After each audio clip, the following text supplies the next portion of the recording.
안녕하세요. 금주의 덕큐TV를 준비하게 된 송승재입니다.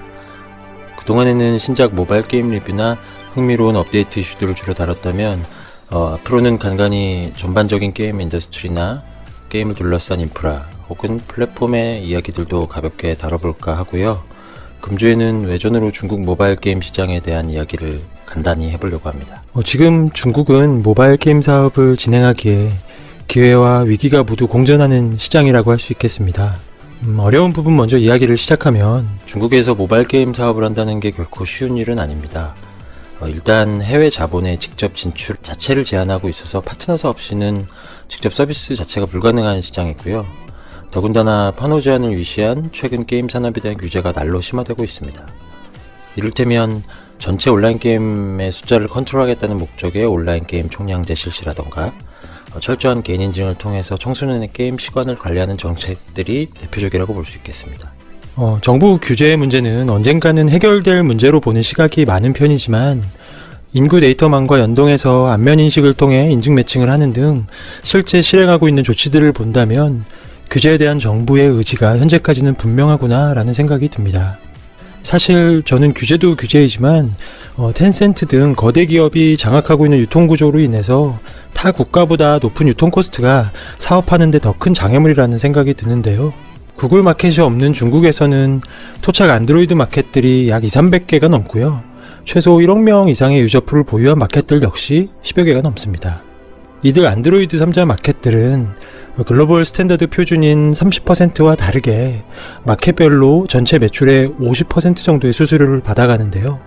애플 스토어의 매출이 예년 대비 점점 증가하고 있는데 현재 전체 게임 마켓의 비중의 45%까지 올라옴에 따라서 안드로이드 마켓과 iOS 마켓을 합친 평균 수수료는 대략 42% 정도로 추산하고 있습니다. 전체 그로스 매출로 비교하게 되면 저희 같은 개발사의 수익 차이는 타 국가 대비 총 매출의 5% 정도의 차이라고 생각이 되는데 얼핏 보면 크지 않은 격차 같지만 그래도 여전히 타 국가에서 서비스하는 것 대비 무시할 수 없는 유통비용이 추가로 들어간다고 봐야 되고요. 특히나 퍼블리셔를 구하지 않고 직접 진출할 수 있는 권역과 비교해 본다면 차이는 더 벌어질 수도 있습니다. 이와 같이 타 국가 대비 높은 수수료에 대한 솔루션들은 세미 퍼블리싱이라든지 디바이스 마켓 연합과의 파트너십이라든지 기존과는 좀 다른 새로운 전략들이 고민되어야 할 것으로 보입니다. 자, 이렇게 터프한 시장임에도 불구하고 우리가 중국 시장을 무시하고 넘어갈 수는 없다고 생각합니다. 저는 그 이유를 크게 세 가지 정도로 보는데요. 첫 번째로는 당연히 사이즈에 대한 이야기입니다. 모바일 게임 매출로 비교할 때 이미 세계 1위의 볼륨을 가지고 있는 나라고요. 전체 게임 유저 수가 6에서 7억 명인데다가 여전히 성장을 하고 있는 곳이기도 하고 대한민국 대비 저연령층 인구가 많은 구조를 가지고 있어서 앞으로의 게임 소비 여력과 잠재력이 충분한 나라입니다. 특히나 현지에서 1위를 하고 있는 게임의 매출을 이렇게 나라별로 비교를 해봐도 이미 압도적인 사이즈를 보여주고 있다 할 수 있어요. 게다가 게임 전반의 인프라도 매우 훌륭한 권역이라고 생각을 합니다. 2018년도 판매된 탑10 모바일 디바이스를 보면 이미 최고 수준의 CPU나 램 성능, 고해상도 디스플레이를 가지고 있어서 특히 최고 사양 기준으로 개발하고 있는 자사 게임들도 충분히 커버할 수 있는 스펙들로 보이고요. 최근 5G 등의 통신망도 꽤나 선도적으로 구축해 나가고 있어서 실제로 출장이나 여행 등을 가보면 이제는 한국과 비교해도 큰 차이가 없다는 느낌을 실제로 받습니다. 이 역시 MMORPG 위주의 자사 게임들을 플레이하기엔 굉장히 쾌적하고 무리 없는 환경이라고 생각을 합니다. 마지막으로 개인적으로 제일 중요하다고 느끼는 부분인데요. 중국은 이미 게임 시장 자체가 꽤나 성숙해져 있고 또 이런 분위기가 한자 문화권에 속해 있는 주변 인근 국가들한테도 굉장히 강한 영향력을 주고 있다고 생각을 합니다. 일례로 동남아 지역 같은 경우는 이 상위권에 랭크되어 있는 게임들 대부분이 중국발 개발 작품이나 아니면 중국에서 이미 런칭해서 성공했던 타이틀로 채워져 있습니다.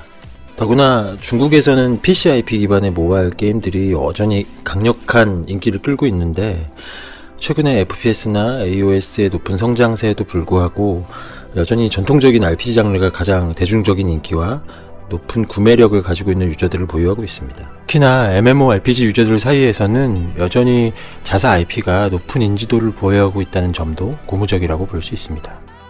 길게 얘기를 했는데 한 줄로 정리를 해보자면 정부 주도의 규제와 시장의 높은 유통비 그리고 과열된 경쟁은 리스크가 분명하지만 압도적인 사이즈와 세계 최고 수준의 게임 인프라 그리고 자사 IP의 우호적인 현장 분위기 등은 꽤나 강점이라고 생각을 합니다. 마지막으로 앞서 말씀드렸던 중국 스토어들의 생태계와 그런 생태계로 비롯된 그들만의 독특한 마케팅에 대한 얘기들을 가볍게 설명하고 영상을 마칠까 하는데요. 구글, 애플 등 OS 기반의 스토어로 압축된 국내의 게임 유통과는 좀 다르게 중국의 경우에는 포털, SNS, 디바이스 제조사, 통신사, 그리고 동영상 플랫폼 등 되게 유통 채널이 굉장히 다양한 편입니다. 즉, 유저를 많이 보유한 플랫폼이라면 본인들의 주요 사업 카테고리와 관계없이 거의 대부분 게임 유통 사업까지 확정해서 소위 수수료 장사를 하고 있다고 보면 되겠습니다. 이들 마켓은 BM이 들어간 테스트를 포함해서 보통 3-4차례 정도의 CBT를 진행한 후에 게임의 완성도보다는 구매력이 높은 게임 위주로 유저들을 몰아주는 경향이 두드러지고 있고, 이를 통해서 떼이드라는 중국만의 독특한 마케팅 방식이 생겨납니다. 떼이드라는 것은 한마디로 이렇게 서로 주고받는다는 뜻의 중국말인데요. 마켓은 퍼블리셔에게 유저 숫자, 접속 숫자를 보장을 해주고, 퍼블리셔는 이 마켓에게 총 매출 자체를 보장을 해줍니다. 사전 예약이나 프로모션을 통해서 마켓은 먼저 퍼블리셔에게 유저들을 몰아주게 되는데, 이때 퍼블리셔가 약속한 매출을 달성하지 못할 경우에는 퍼블리셔가 제3자를 통해서 실제 마켓에서 BM 상품을 구매하는 형태를 통해서 매출을 달성하는 방식을 사용하기도 합니다. 국내에서는 매출 순위 조정을 위한 대리구매 혹은 소위 잡벅이라고 불리는 행위와 흡사하다고 보면 되겠는데, 물론 목적 자체는 좀 다르다고 볼 수 있겠습니다. 어쨌든 이런 형태는 엄연히 불법에 속하기 때문에 구두계약으로 은밀히 이루어지지만 사실 중국 모바일 게임 시장에서는 공공연하게 이루어지고 있는 마케팅 행태라고 볼 수도 있겠습니다. 최근에는 마켓과 퍼블리셔 사이에 매출 달성 조건을 두고 수수료를 단계별로 지정하는 형태로 정식 계약을 맺기도 하는 것 같습니다. 결국 연간 2,000개 이상의 어마어마한 게임이 출시되는 시장에서 퍼블리셔와 마켓들이 서로를 검증하는 방법을 유저 몰아주기 역량과 게임의 매출 발생 역량의 측면에서만 바라보고 있기 때문이 아닐까라는 생각이 듭니다. 오늘 중국의 모바일 게임 시장에 대해서 아주 간략하게 설명을 드렸는데요. 기회가 된다면 다음에는 실제 중국에 진출했었던 다른 한국 모바일 게임 회사들의 사례와 그리고 또 중국의 다양한 퍼블리셔들의 성격 혹은 또 재미있었던 포인트들을 다뤄보겠습니다. 지루하셨을 수도 있겠는데 끝까지 시청해주셔서 감사합니다. 고맙습니다.